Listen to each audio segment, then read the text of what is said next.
আমার খিচুড়ি একদম রেডি, থালায় বেড়ে ফেলেছি গরম গরম। এবার আমি ওপর থেকে ঘি ছড়িয়ে দেবো। আর যদি এই রেসিপিটা ভালো লেগে থাকে, জিনিয়া রান্নাঘর চ্যানেলটিকে সাবস্ক্রাইব করবেন, লাইক করবেন, প্রচুর প্রচুর ভিডিওটাকে শেয়ার করবেন, আমাদের একটু পাশে থাকবেন। নমস্কার বন্ধুরা, জিনিয়া রান্নাঘরে সবাইকে স্বাগত। আজকের হবে, নিশ্চয়ই দেখে বুঝতে পারছেন এই সবজিগুলো, এটা দিয়ে হবে কিন্তু আজকে দারুণ স্বাদের খিচুড়ি। তার জন্য আমি কেটে রেখেছি আলু, ফুলকপি, গাজর, কুমড়োগুলো একটু বড় বড় সাইজ করে কেটেছি, আর কেটে রেখেছি টমেটো আর কাঁচা লঙ্কা মাঝখান থেকে হাফ করে রেখেছি এইভাবে, আর এই যে আদা কেটে রেখেছি।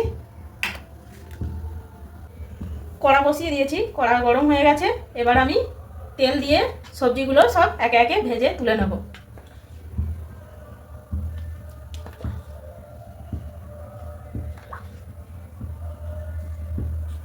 তেল গরম হয়ে গেছে, প্রথমেই আমি আলুগুলো ভেজে নেব। সব কিন্তু আমি একসঙ্গে সবজি দিয়ে ভাজবো না, সব আলাদা আলাদা করে ভেজে তুলে রাখবো।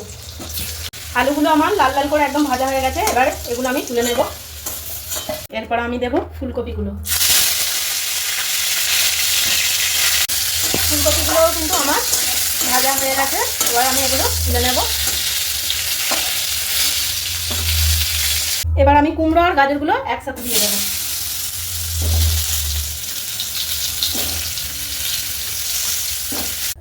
এই যে সবজিগুলো আমি সব ভেজে তুলে রেখেছি, এবার আমি ওই যে বাকি তেলটা আছে ওই তেলেতে এই ডালটা ভেজে নেব।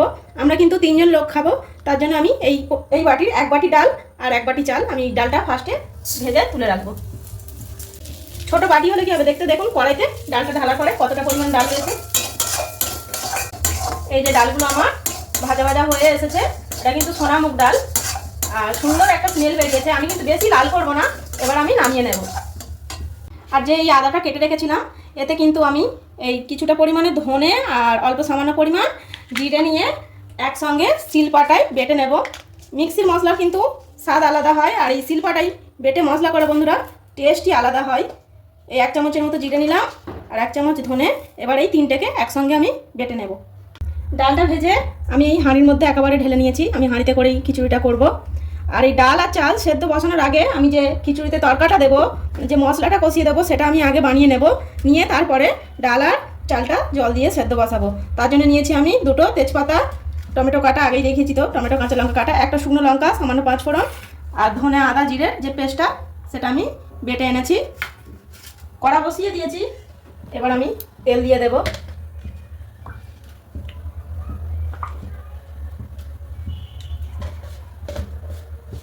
গরম হয়ে গেছে, এবার আমি এই ফোড়নগুলো একে একে দিয়ে দেব।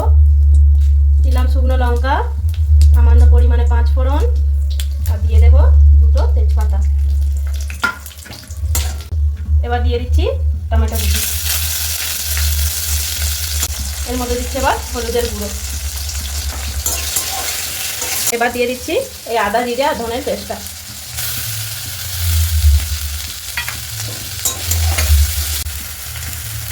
এবার দিয়ে দেবো শুকনো লঙ্কা, দিয়ে দেবো এই কাঁচা লঙ্কাগুলো। এবার দিয়ে দেবো এই সামান্য পরিমাণে জল। আমার মশলাটা একেবারে কিন্তু রেডি, এই রকমই থাকবে। এটা যখন খিচুড়ি হয়ে আসবে, এটা লাস্টের দিকে দিয়ে দেবো আমি। এই যে এবার আমি হাঁড়ির মধ্যে পরিমাণ মতো জল দিয়ে দেবো। হাঁড়ি আমি বসিয়ে দিয়েছি, ডালটা যখন জলটা ফুটে, যখন ডালটা একটু ফুটে যাবে, তারপরেই কিন্তু আমি চালটা এর মধ্যে দেবো। ডাল আমার ফুটে গেছে, আর এই যে চালটা দেখুন ধুয়ে রেখে দিয়েছিলাম আগে থেকেই, এবার আমি এটা দিয়ে দিচ্ছি।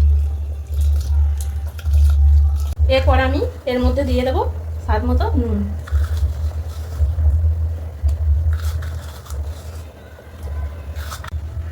আমার এই ডাল আর চাল হাফ সেদ্ধ হয়ে গেছে, এবার এর মধ্যে আমি যে আগে থেকে সবজিগুলো ভেজে রেখেছিলাম এগুলো দিয়ে দেবো।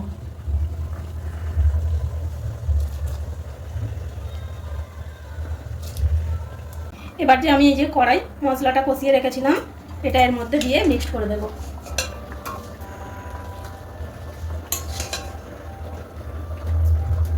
এই যে খিচুড়ি আমাদের প্রায় হয়ে এসেছে, আর একটু জলটা মরবে, মরলেই কিন্তু আমি ঘি দিয়ে আর নামিয়ে নেব।